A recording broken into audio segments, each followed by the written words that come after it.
Hello, this is John Cresswell. I'm speaking to you from the University of Nebraska at Lincoln. I've been creating these video series on mixed methods research, and today I'd like to talk a little bit about what skills are needed to conduct mixed methods research. And there are several skills that are needed for a person to really do this form of inquiry. One is that you need skills in how to understand the general research process. So I'll go through a few slides about that. Skills in understanding quantitative research, then skills in understanding qualitative research, and then finally skills in understanding mixed methods research. So in many ways this will be a primer on the basics of quantitative research and qualitative research, and that'll lead us then into mixed methods research. I think there's some misconceptions out there about what it takes to do mixed methods research, and often people feel that because there's so much data going on in a mixed method study that one can shorten or abbreviate either the quantitative or qualitative. But the reality is, in a good mixed method study, there's both a rigorous qualitative and quantitative research, and this is what I want to convey here today. So let's first start with the general research process. As we all know, when you do a research project, there are certain steps that a person goes through, whether it's quantitative, qualitative, or mixed methods research. I've put together a visual here that shows the general steps in mixed methods, in the process of research for mixed methods research. It begins by identifying a research problem, and then reviewing the literature, and then specifying the purpose and the questions, then collecting the data, analyzing the data, making some interpretation of the data, and then evaluating and writing up the results for whatever audiences you're working with. So these are the general steps that people go through, typically in a sequence, one following the other, but not always. But they're good steps to have in mind as you're thinking through the entire process of research. And whether you're doing quantitative or qualitative or mixed, these are the steps that we'll be going through, and they became evident way back in the beginning of the 20th century, the early time period when quantitative research was being formed. And then throughout the middle part of the 20th century, qualitative research emerged and became popular across the social sciences. And now more recently, in the last 25 years, we have mixed methods research that really bridges both quantitative and qualitative. So in order to do good mixed methods research, a person needs a good foundation in quantitative research. I put together some of the key elements of doing a good quantitative study. First of all, variables are central to doing this type of research. You identify your variables and use those then to describe trends and general relationships. Often these trends and explanations are based on some larger theory, some larger explanation. And then you narrow your study to specific questions, or in some cases it might be hypotheses. You then gather data on instruments, close-ended instruments, such as an attitudinal scale. After gathering the data, you conduct statistical analysis that ranges from a very simple type of analysis like descriptive onto a more sophisticated analysis such as inferential statistics.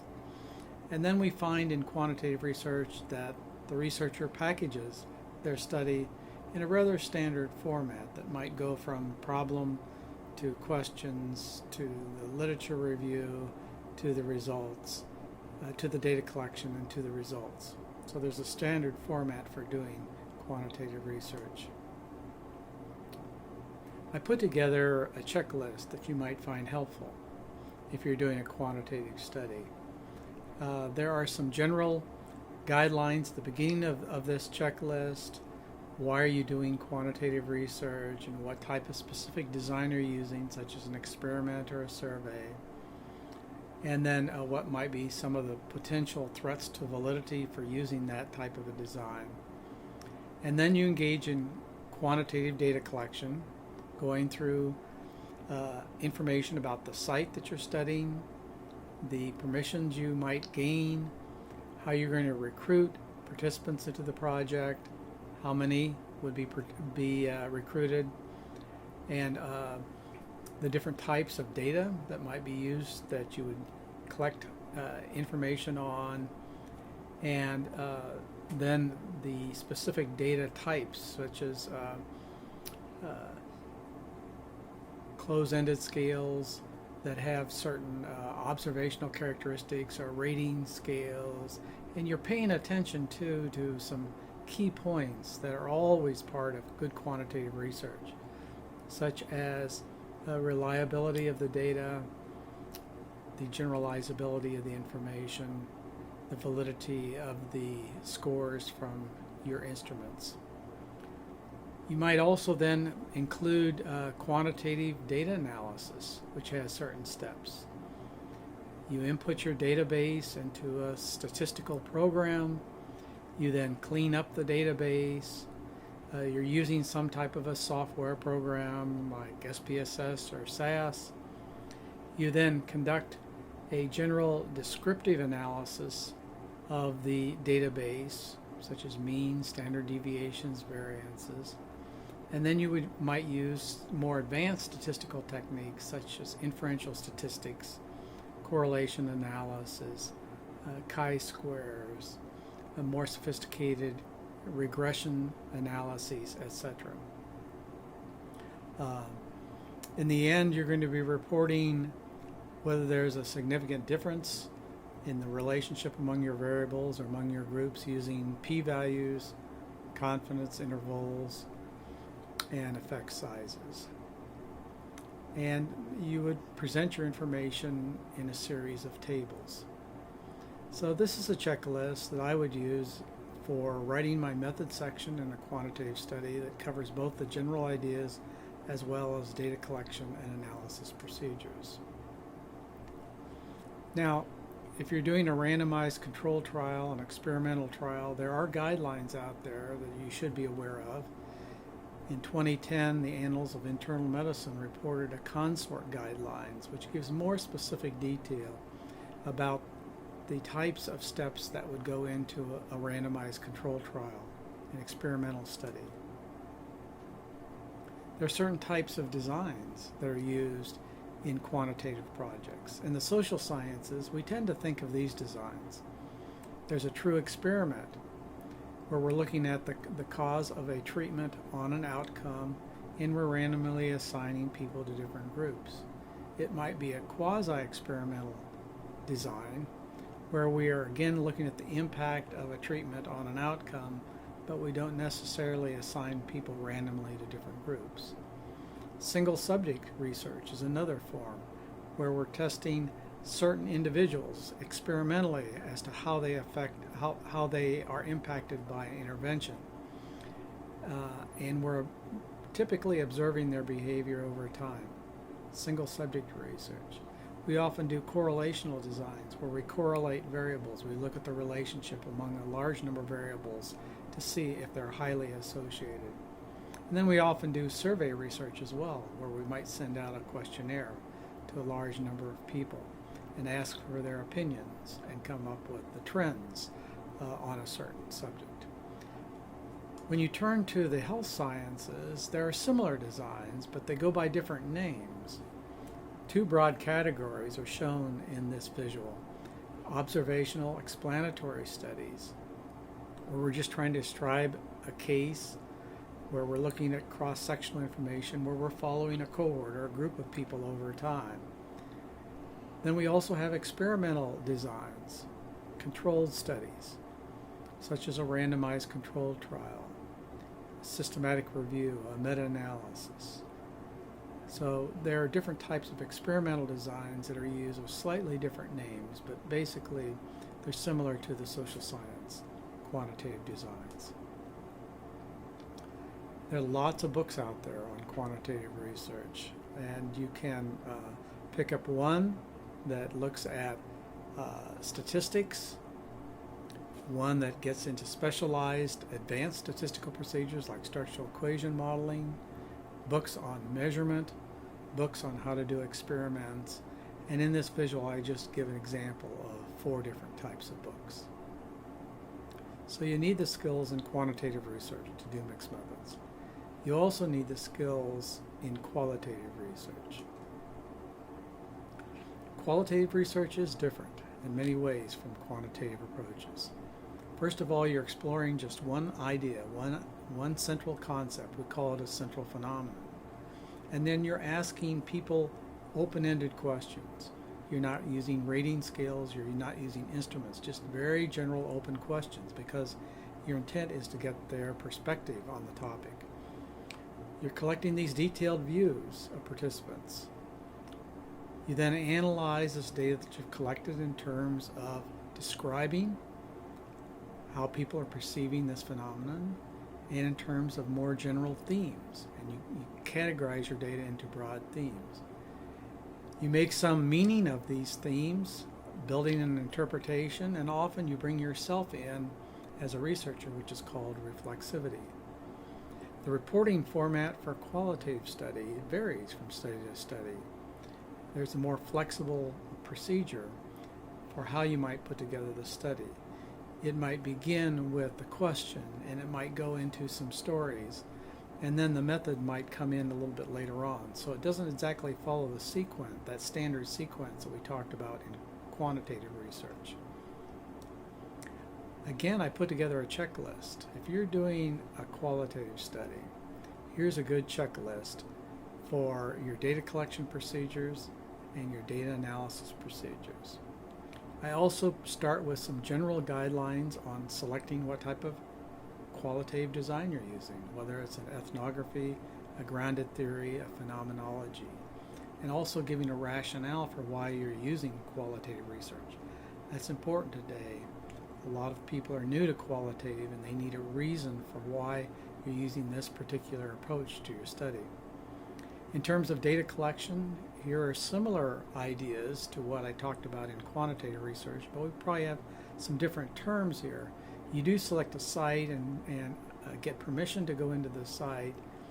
You recruit participants, but usually the number of participants is small, and they are purposefully selected, which means they're selected because they're good people that can help you understand this one phenomenon that you're exploring. You often include demographics about these participants. You talk about the benefits of collecting data for them. You specify the type of qualitative data, which typically falls into open-ended interviews, open-ended observations, documents, and audiovisual material. And so the list for qualitative data collection is quite lengthy. It includes very interesting approaches these days, such as using text messages or web pages or sounds or photographs of people.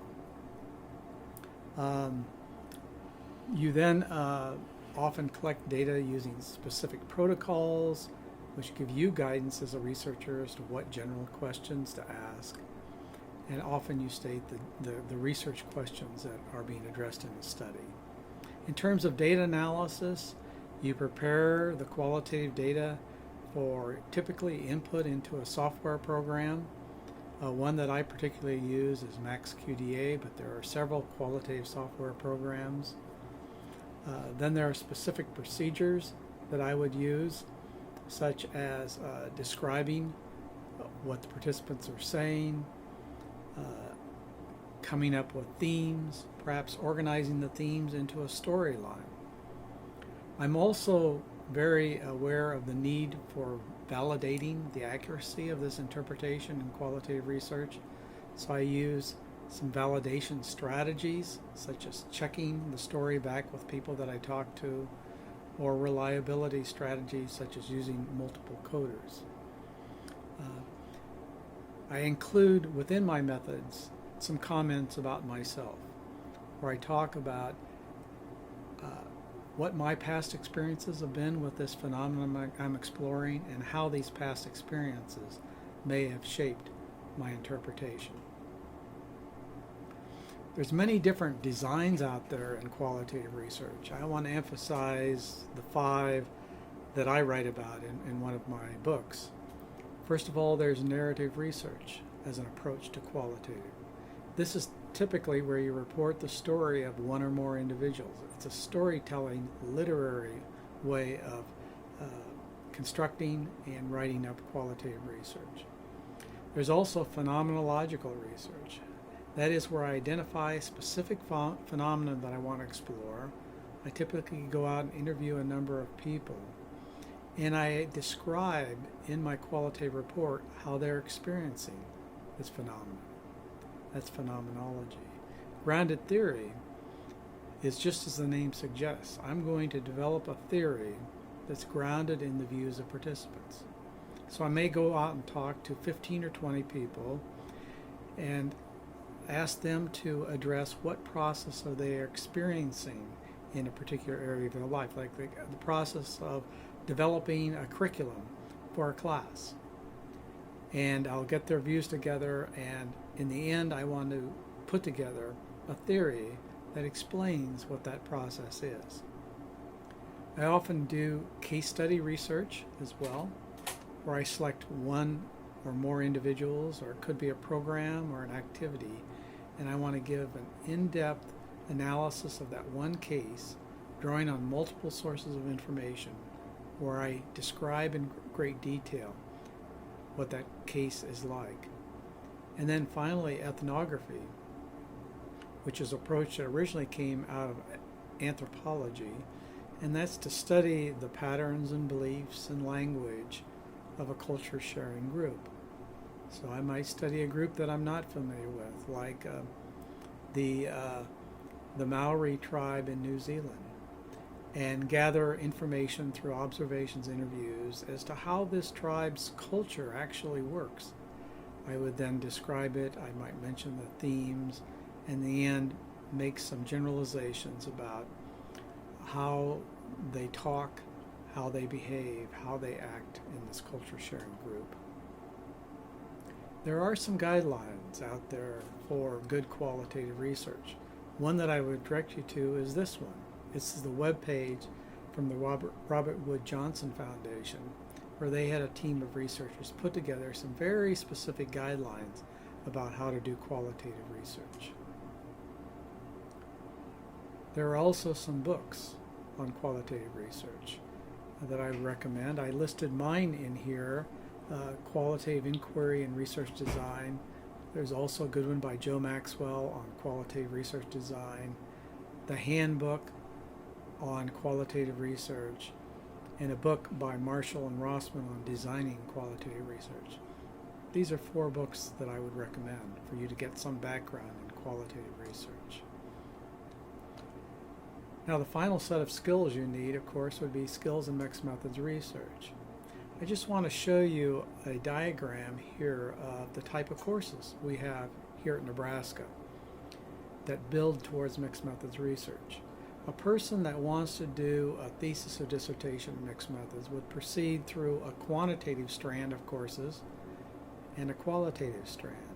On the quantitative side, they would take a measurement course, a statistics course, and probably a general quantitative design course, such as our course on correlation analysis. On the qualitative side, they would take an introduction to qualitative research, and then they would move on to a more advanced course in one of the specialized designs. For example, they might take a course on grounded theory, or discourse analysis, or case study research. So once a person has courses on both of these strands, then they are adequately prepared to move into a mixed methods project where they would be combining both quantitative and qualitative research. And as you move forward in mixed methods, there are specific skills that you need to think about too, because the field has developed into a technical field of doing research. Knowing how to create a mixed methods title, knowing how to put together a mixed methods question, which is a new type of question that we don't really have in our methods research books. Knowing what philosophies and theories and how to use them in mixed methods. Coming up with rigorous methods. Thinking through the different types of mixed method designs that are out there and choosing one that would work to study your problem.